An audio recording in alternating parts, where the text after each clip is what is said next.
بسم اللہ الرحمن الرحیم۔ اعوذ باللہ من الشیطان اللعین الرجیم۔ بسم اللہ الرحمن الرحیم۔ وبہ نستعین وہو خیر ناصر ومعین۔ عزیز طلاب کرام، امید ہے کہ آپ تمام خیر و عافیت سے ہوں گے۔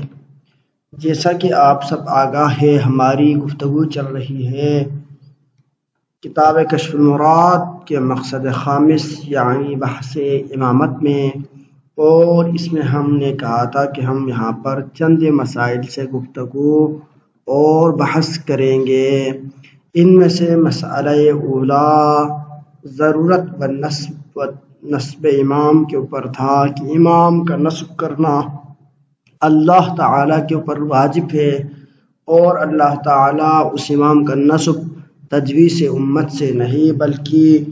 اپنی طاقت اور اختیار اور علم سے فرمائے گا۔ پھر اس کے بعد مسئلہ ثانیہ میں ہم نے یہ گفتگو کی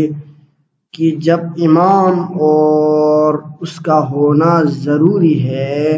تو اس کا مطلب یعنی وہ معصوم بھی ہونا چاہیے۔ جب اللہ اس کو نصب کرے گا تو معصوم بھی ہونا چاہیے،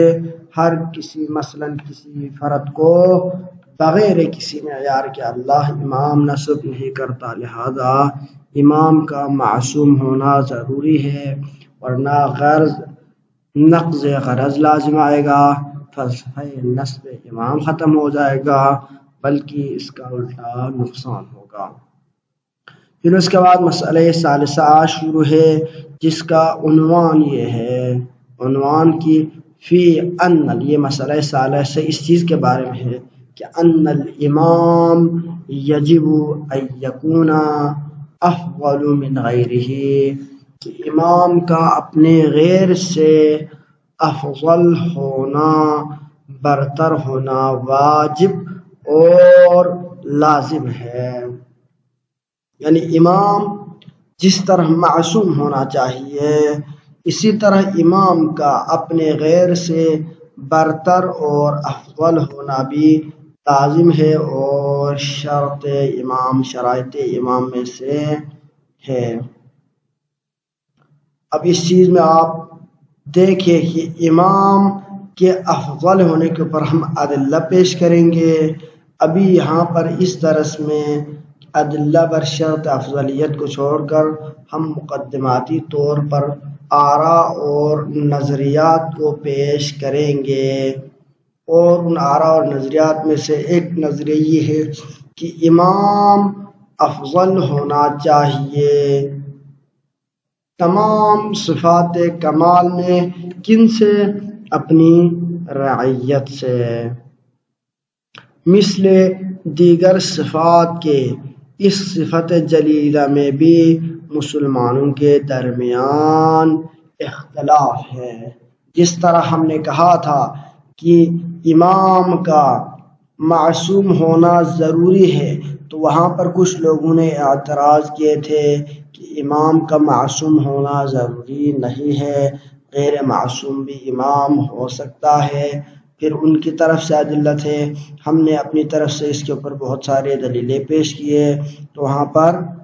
دونوں کے درمیان مقابلہ جاری رہا۔ تو وہ لوگ عدم کے قائل تھے، ہم اس بات کے قائل تھے، تو لہذا ایک اختلاف جس طرح دوسرے مسائل میں موجود ہے، اسی طرح اس مسئلے میں بھی کہ جہاں پر افضلیت کو بعض گروہ شرط اور لازم قرار دیتے ہیں تو دوسرے کچھ گروہ اس کی نفی بھی کرتے ہیں۔ لیکن اس میں سے کون کون گروہ امام کے افضل ہونے کو شرط اور لازم مانتے ہیں؟ تو کہتے ہیں کہ تمام شیعہ امامیہ اس امر کے قائل ہے، یعنی یہ مکتب تشیع اثنا عشری کا نظریہ یہ ہے کہ امام کے لیے عقل و دانش، علم و معرفت، عفت و عصمت، سیاست و فراست، شہامت و شجاعت، صداقت و سخاوت، اطاعت و عبادت، تدبیر حرب و ضرب عرض، خلاصہ عرض کی تمام صفات کمالیہ میں وحید و فرید اور ہر مقتضا سے جمیع فضائل روزگار اور دنیا کا کامل ترین انسان ہونا ضروری ہوگا۔ مگر یہاں پر ایک اور نظریہ بھی ہے، وہ نظریہ کیا ہے؟ دیگر فرقہائے اسلام کے اقوال و آراء اس میں مختلف نظر آتے ہیں، وہ بھی اس نظریے کے قائل ہو بہو ویسا نہیں ہے جس طرح شیعہ امامیہ اس نظریے کے قائل ہے، وہ عصمت کو شرط اور لازم قرار دیتے ہیں، ویسے باقی فرقے قرار نہیں دیتے۔ اس مسئلے میں بہت سارے اختلافات نظر آتے ہیں۔ کبھی وہ لوگ دیگر فرقہائے اسلام یہ کہتے ہیں کہ تفضیل مفعول مفضول بر فاضل اور اسی طرح ترجیح مرجوح، یعنی افضل کی موجودگی میں اس کو نظر انداز کر کے غیر افضل کو حاکم و امام مقرر کرنا جائز ہے۔ یعنی وہ لوگ کیا کہتے ہیں؟ جائز قرار دیتے اس چیز کو، اور دلیل میں کیا پیش کرتے ہیں؟ حضرت ابوبکر کی خلافت سے وہ لوگ استدلال کرتے ہیں اور کہتے ہیں کہ یہ خلیفہ باوجود کہ افضل نہ ہونے کے، یعنی یہاں پر ان کے موقف کیا ہے؟ کہتے ہیں کہ یہ خلیفہ باوجود کہ افضل نہ ہونے کے جب خلیفہ بنا دیے گئے مسلمانوں کی طرف سے تو معلوم ہوتا ہے کہ امام میں افضلیت کی شرط ضروری اور لازم نہیں۔ تو یہاں پر ایک چیز کی طرف جس کی طرف ہمیں توجہ اور ارتکاز کرنے کی ضرورت ہے وہ یہ ہے کہ آپ تب اس فعل امت کو حجت قرار دے سکتے ہیں، اس سے استدلال یا دلیل پیش کر سکتے ہیں بطور دلیل اس فعل امت کو جہاں پر خلیفہ بنا دیا گیا، اس سے آپ تب استدلال کر سکتے ہیں جب اس امت کو آپ حجت مانتے ہو، اس اجماع کو آپ حجت ثابت کر سکے۔ لیکن یہ بات مسلم ہے کہ اجماع کی حجیت اس اعتبار سے یا بالفاظ دیگر امت کا کسی امر پر اتفاق ہونا، اس کی حجیت کو آپ کبھی ثابت نہیں کر سکیں گے، بلکہ ہم یہ عرض کرتے ہیں کہ یہاں پر تو نہ اجماع ہے نہ امت کل امت کا یہاں پر اختلاف ہے، یعنی اتفاق کل یہاں پر موجود نہیں ہے۔ اگر آپ اس بات کو ثابت کر بھی دیں کہ اجماع امت سے آپ کسی کو اگر خلیفہ بنائے تو وہ خلیفہ بن جاتا ہے، تو یہ بھی آپ ثابت نہیں کر سکیں گے۔ کیونکہ جب یہ واقعہ پیش آیا اس وقت بہت سارے مسلمان جو نواح میں موجود تھے، مدینے سے باہر تھے، وہ اس مسئلے سے آگاہ نہیں تھے، یا بالفاظ اگر ان کو چھوڑ کر آپ خود مدینہ کے اندر بھی دیکھیں تو مدینہ کے اندر موجود لوگوں میں سے بہت سے لوگوں، آپ نہ کہے تو کم از کم وہاں پر چیدہ شخصیات اور صحابی کرام نے اس فیصلے کو قبول نہیں کیا تھا اور نہ بیعت کی تھی۔ تو جب آپ کو یہاں پر اختلاف نظر آ رہا ہے امت کا، اس کے اوپر اجماع تو دور کی بات، ایک شہر، ایک مدینہ، ایک گاؤں، اس کے تمام افراد اس مسئلے پر متفق نہیں ہے، تو آپ اس مسئلے سے استدلال کرتے ہوئے کبھی یہ نہیں کہہ سکتے کہ یہاں پر تفضیل مفضول بر فاضل ہوا ہے اجماع سے اور اجماع حجت ہے، تو لہذا یہ مسئلہ عقلی بھی باطل ہے، اور اس اجماع کے ذریعے سے ہم اس مسئلہ عقلی کو تفضیل مفضول بر ترجیح مرجوح جو کہ قبیح ہے، اس قبح کو ہم ختم کریں گے ایک ایسی اجماع سے جو سرے سے ثابت ہی نہیں ہے۔ لہذا آپ ایسا نہیں کر سکتے، بلکہ یہ قاعدہ عقلی مسلم ہے اور اپنے جگہ پر ہمیشہ باقی رہے گا، اور اس میں چینجنگ اور تبدیلی کبھی نہیں آئے گی،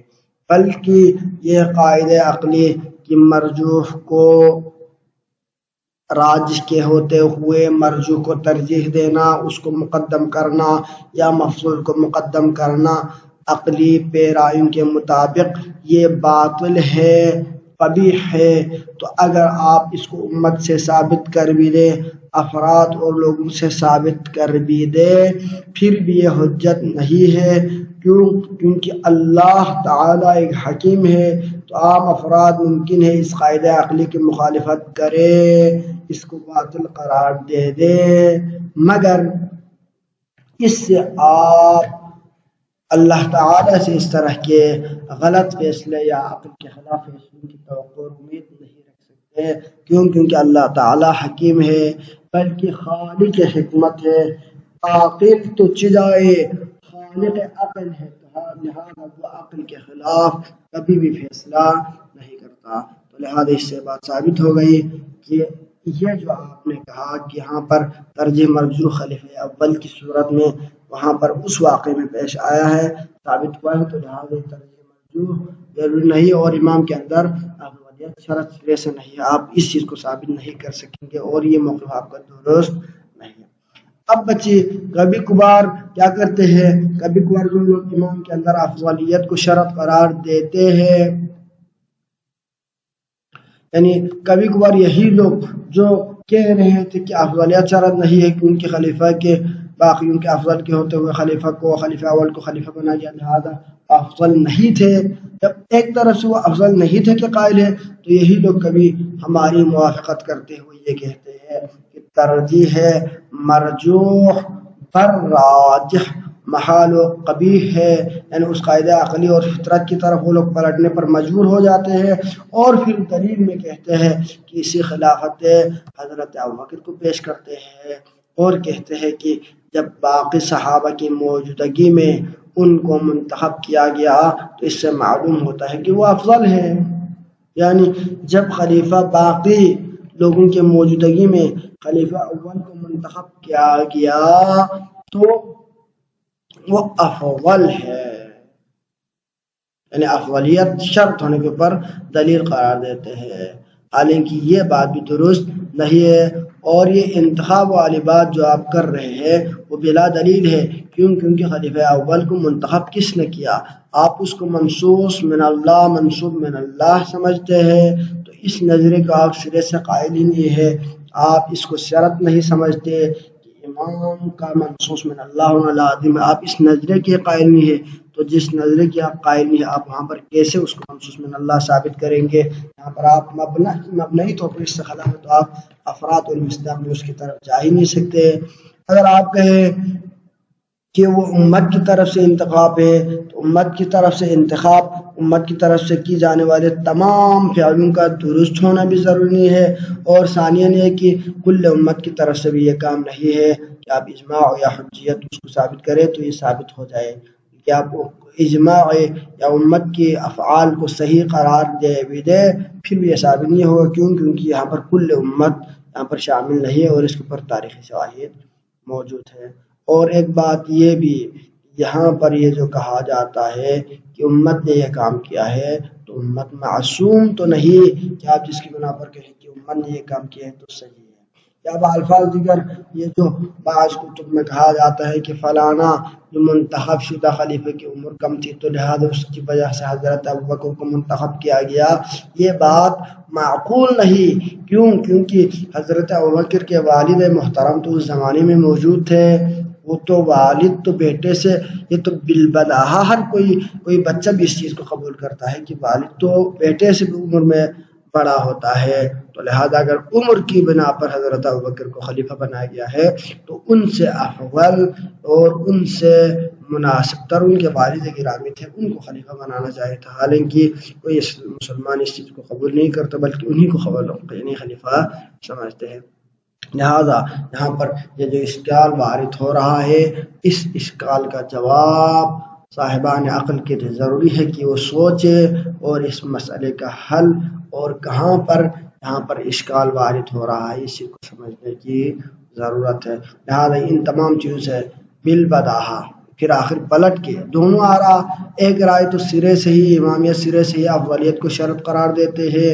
اور ثانیاً دوسرا گروہ بھی بعض موارد میں اس قاعدہ عقلی کی طرف آنے پر مجبور ہوتے ہیں اور وہ بھی بالآخر جا کے افضلیت کو شرط سمجھتے ہیں، لیکن اس کا کس طریقے سے افضلیت کو پہچانیں گے اس میں فرق ہو سکتا ہے۔ اب آنے والے دروس میں ہم انشاءاللہ افضلیت شرط ہونے کے اوپر جو ادلہ ہے ان ادلہ کو ہم پیش کریں گے۔ وصلی اللہ علیہ سیدنا محمد وعلیہ الطاہرین الطاہرین۔